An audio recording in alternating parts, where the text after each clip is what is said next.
মাদ্রাসা service কমিশনের 7th এসএলএসটির result প্রকাশ সংক্রান্ত গুরুত্বপূর্ণ প্রেস রিলিজ প্রকাশ করা হয়েছে। এছাড়াও মাদ্রাসা সার্ভিস কমিশনের অফিসিয়াল ওয়েবসাইটে কিন্তু ফাইনাল আনসার কি দেওয়া হয়েছে। 7th এসএলএসটির নবম দশম এবং একাদশ দ্বাদশ শ্রেণীর ফাইনাল আনসার কি এবং 7th এসএলএসটির টেট পরীক্ষার ফাইনাল আনসার কি কিন্তু পাবলিশ করা হয়েছে। এছাড়াও গ্রুপ ডি রেজাল্ট এবং নিয়োগ সংক্রান্ত বিষয়েও কিন্তু প্রেস রিলিজে বলা হয়েছে। তো এই ভিডিওতে সেই সমস্ত বিষয় নিয়ে আলোচনা করব। দেখুন, আমি অফিসিয়াল ওয়েবসাইট থেকে আপনাদেরকে দেখাচ্ছি। এখানে যে নোটিশটা দেওয়া হয়েছে অফিসিয়াল ওয়েবসাইটে আজকে, তো এখানে লেখা রয়েছে, দেখুন যে it is hereby notified for all concern that the final answer key of the 7th SLST TET and 7th SLST main examination have been published on the website of the commission www.wbmsc.com। অর্থাৎ তারা কমিশনের official ওয়েবসাইটে 7th এসএলএসটির TET এবং নবম দশম এবং একাদশ দ্বাদশের যে ফাইনাল আনসার কি সেটা বের করেছে এবং এরপরে আর কোনো অবজেকশন তারা গ্র্যান্ট করবে না। এবার এখানে দেখুন যে অ্যান্সার কিটা আমি মূলত 7th এসএলএসটি মেন এক্সামের যে অ্যান্সার কি সেটা দেখাচ্ছি। এখানে দেখুন ক্লাস 9-10 সাবজেক্ট ওয়াইজ তারা দিয়েছে এবং ক্লাস 11-12 সাবজেক্ট ওয়াইজ পাবলিশ করা হয়েছে। এগুলো আপনারা ডাউনলোড করে দেখে নেবেন। তারপরে দেখুন এখানে টেট পরীক্ষার তারা আনসার কি দিয়েছে। এখানে যদি আমরা টেট পরীক্ষার দেখি তাহলে ক্লাস 1-4 এবং ক্লাস 5-6 আনসার কি বিভিন্ন সিরিজের তারা দিয়েছে। এবার যে প্রেস রিলিজটা পাবলিশ করা হয়েছে সেটা আমরা দেখব। The West Bengal Madrasa service commission যে প্রেস রিলিজটা পাবলিশ করেছে সেখানে তারা যেটা বলছে যে 1729 যে পোস্ট অ্যাসিস্ট্যান্ট টিচার্স নিয়োগের জন্য মাদ্রাসা সার্ভিস কমিশনের মাধ্যমে যেটা নিয়োগ করা হচ্ছে 7th এসএলএসটি পরীক্ষার মাধ্যমে, টেট এবং মেন এক্সামিনেশনের মাধ্যমে।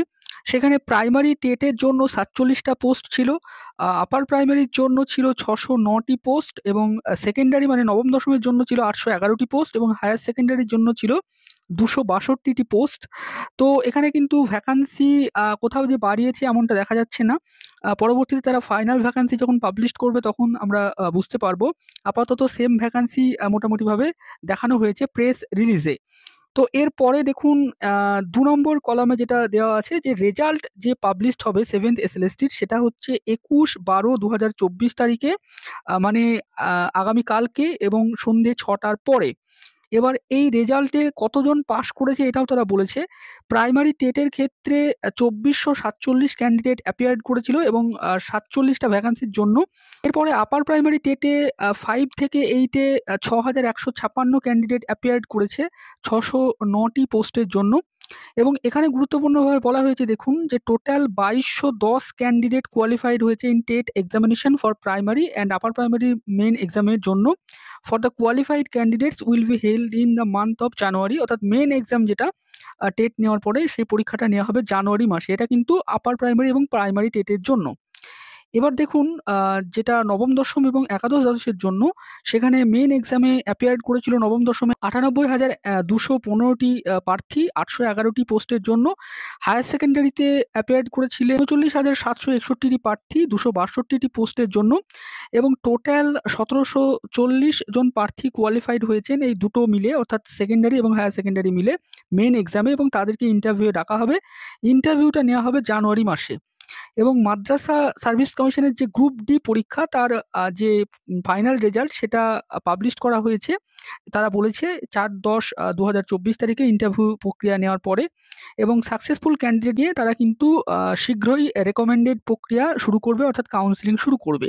এখানে 24,577 জন প্রার্থীদেরকে নিয়ে তাদেরকে রেকমেন্ডেশন প্রক্রিয়া শুরু করতে হবে। তো সে ব্যাপারে তারা কিন্তু এখানে কিছু বলেনি, কোর্টের যে অর্ডারের বিষয়টা উল্লেখ করেনি। তারা লিখেছে যে তারা শীঘ্রই এই নিয়োগ প্রক্রিয়াটি শুরু করবে, এটাই। তো এটা হচ্ছে প্রেস রিলিজড, এটা সোশ্যাল মিডিয়া থেকে আমি পেলাম এবং সেখানেই আপনাদেরকে দেখালাম। তো এটি গুরুত্বপূর্ণ খবর, মাদ্রাসার রেজাল্ট কিন্তু আগামীকালকেই প্রকাশ করা হচ্ছে। আজকের ভিডিওটি এই পর্যন্ত। ভিডিওটি শেষ অবধি দেখার জন্য আপনাদের সকলকে জানাই অসংখ্য ধন্যবাদ।